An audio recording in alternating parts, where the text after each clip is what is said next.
va shu dinsizlar, ya'ni shu butqa cho'qinuvchi kofirlar shu yerga kelib buni kim qildi degan savolga javob deb qo'yish uchun cho'ng bir butni chaqmay qoldirib qo'ydi va paltini shu butning bo'yniga esib qo'ydi.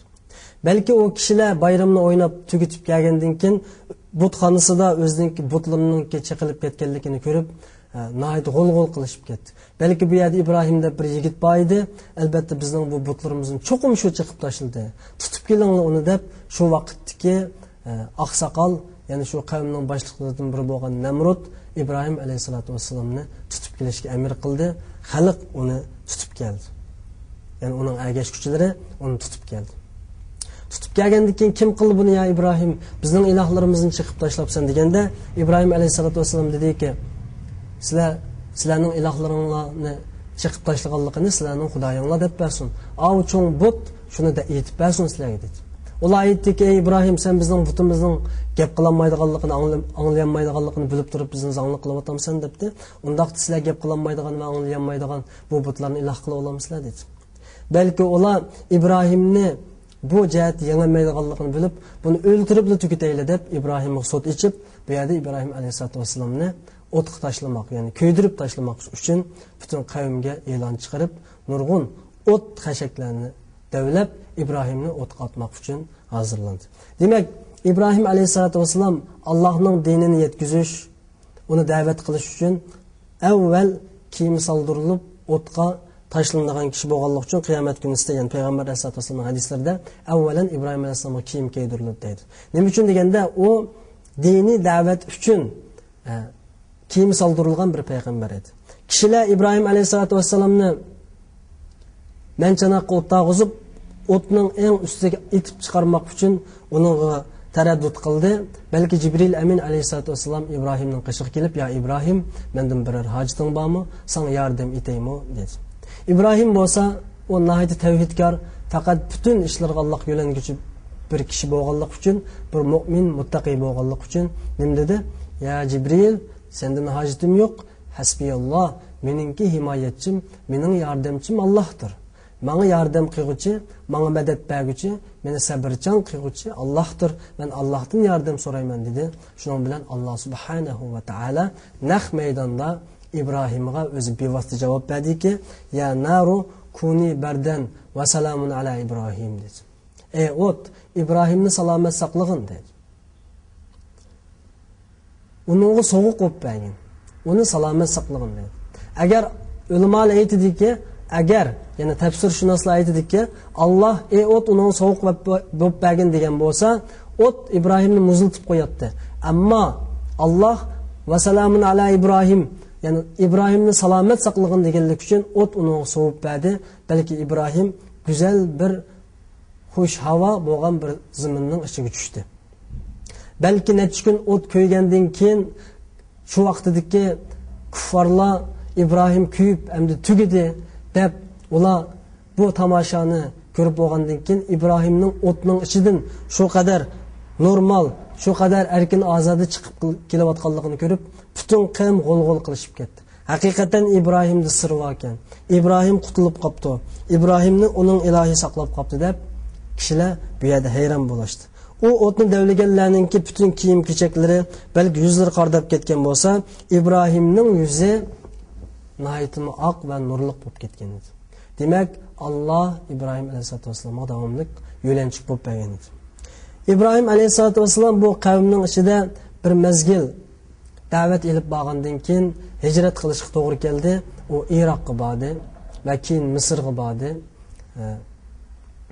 Keyin Falastinga berib, umrining oxirigacha bu yerda yashab o'tdi. Ya'ni bu jarayonda Saraga o'ylandi. Sara bir aqir bo'lgan bir ayol, ya'ni tug'mas bo'lgan ayol bo'lganlik uchun ular Misrga kelgan vaqtida, ya'ni hijrat qilib, Allohning dinini tashviq qilmoq uchun yurtini tashlab Misrga kelganda, bu Sara men tug'mas, men seni o'ylab qo'yishni to'g'ri ko'ryapman deb Misr podshohi Ibrohim alayhisolatu vasallamga hadiya qilgan Hajar ismli bu kenizakni Ibrohim alayhisolatu vasallamga o'ylab qo'ydi, ya'ni nikoh qilib qo'ydi. Shuning bilan Ibrohim alayhisolatu vasallam Hajarga o'ylandi va shu zamonda alloh subhanahu va taolo ibrohim alayhissalomni yana bir sinamoq uchun Hajarni ilib qaqas bir zaminga berishni topiladi. Ya'ni buni buyruq qildi. Zamonimizda alloh subhanahu va taolo mu'minlarni, musulmonlarni har xil sinoqlar bilan, har xil musibatlar bilan sinagandek, Allohning sinoqlari u vaqtda Ibrohimga mundaq kelgan edi. Ya'ni sen ayolingni va kichik o'g'ling, ya'ni bovoq o'g'ling Ismoilni ilib, ashu bir vodiyga borgin, ya'ni bir qaqas bir zamonga borgin deb hozirgi Makkaning tarafini bishorat qildi. İbrahim aleyhissalatu vesselam Allah'ın o'ziga qilgan bu buyruqni o'rindash, buningda xushallik his qilib, Hajar aleyhissalatu vesselam va bovoq o'g'li Ismoilni ilib, hozirgi Makka, ya'ni hech bir odam bo'lmagan, hech bir o'tchib bo'lmagan va suv, gul-giyoh bo'lmagan, uchar qushlar bo'lmagan bu qaqas zamonga keldi. Balki hozirgi Zamzam quduqining yeniga kelgan vaqtida İbrahim aleyhissalatu vesselam o'g'li Ismoil va Hajarni bu yerga tashlab qo'yib, keyniga qaragancha ketib qoldi. Hajar aleyhissalatu vesselam dediki, ya İbrahim, meni bu o'tchibmi yo'q, uchar qushmi yo'q, hech bir gul-giyoh, suvmi yo'q bo'lgan bir yerga tashlab qo'yib ketib o'tamsan? dedi. İbrahim bo'lsa bunga javob bermaydi.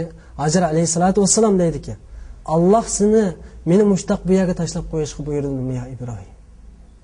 Bu Allohning bizga qilgan bir siniqimi, imtihonimi debdi. İbrahim aleyhissalatu vesselam elhamdülillah. Shundoq degancha uning bir qarab qo'yib, oldiga qarab ketib qoldi. Balki bu yerda Hajar va uning o'g'li Ismoil Alloh tarafdan sinovatdi.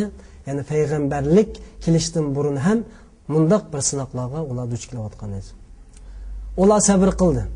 Alloh sana bu ishni degan bo'lsa, biz Allohga bo'ysunmay ilojimiz yo'q. Allohning bu imtihonimizdan o'tmay biz Allohning rahmatiga qanday erishimiz ya İbrahim degancha Hajar, Ismoilning onasi Hajar bovoq bolasi Ismoilni ko'targuncha bu qaqas zaminda yakka yegona qolib qoldi. Balki Hajar aleyhissalatu vesselamning suyi tugidi, uningdagi bir tulum xormisi tugidi. Ismoil bo'lsa chaqirib yig'laydi, suvga tashna bo'lganligini bildirib, onasiga talmiratdi. U Hajar to'rt tarafga boqdi. Balki shu vaqtdagi Safa va Marva tog'i o'ttirsida, ya'ni u yanda bir suv bordek ko'rinib, Safaga chiqdi, Safadan Marvaga bordi, Marvadan Safaga keldi. Safadan Marvaga mushunda qilib 7 qitim hojilarningki sa'i qiladigan, Safa Marva qiladigan bu sunnatni Hajar aleyhissalatu vesselam bu yerda ijro qildi. Demak, bu 7 qitim bu yerdagi 900 metr oraliqdagi bu tog'ga yamishib chiqish, bu yerda suv izlab yugurish hojilarningki Hajardan qolgan bir sunnat. Yani Peygamber aleyhissalatu vesselam bunu qildi. Bu bizga haqiqiy kuchli bir sunnat bo'lib, hojilar bu yerda bu sunnatni o'rindaydigan bir amir bo'lib qoldi. Demak, Hajar aleyhissalatu vesselam Allohningki bu amrini o'rindaganligi, buning sabr qilganligi, Ismoil balki bovoq chig'ida buning sababiyatiga aylanganligi uchun Alloh bu yerda Zamzam quduqidan iborat bu buloqni bu yerda buloqqa ne'mat qilib chiqarib berdi. Zamzam degan bir ko'lni Alloh subhanahu va taolo yani quduqni bu yerda bo'sh kelgan ne'mat qilib berdi. Ular suvdan ichdi va buning atroflariga o't cho'plar undi. Balki uchar qushlar bu yerga uchib keldi. İbrahimning o'g'li Ismoil Zamzam quduqining egilik huquqini olgan holatda bu yerdagi karvonlarga suv beradigan bir buyuk boyga, ya'ni bir qavm oqsoqliga aylandi bu yerda. Demak, Allohningki İbrahim aleyhissalom va Hajar va Ismoildan iborat bu bir oila kishilarga ilib berayotgan sinoqlardan ular birdan bu mushaqqatlarni, bu imtihonlardan g'albilik o'tayotgan edi. Keyin İbrahim aleyhissalatu vesselam o'g'li Ismoilni va Hajar aleyhissalatu vesselamni ko'rmak uchun bu yerga keldi. Bu yer bo'lsa bir avod bir yerga aylanishga boshlagan edi. Ya'ni hozirgi Makka, hozirgi Ka'baning o'rni, Zamzamning o'rni. İbrahim aleyhissalatu vesselam bu yerga kelgan vaqtida Alloh subhanahu va taolo yana bir ishni bularga buyurdi.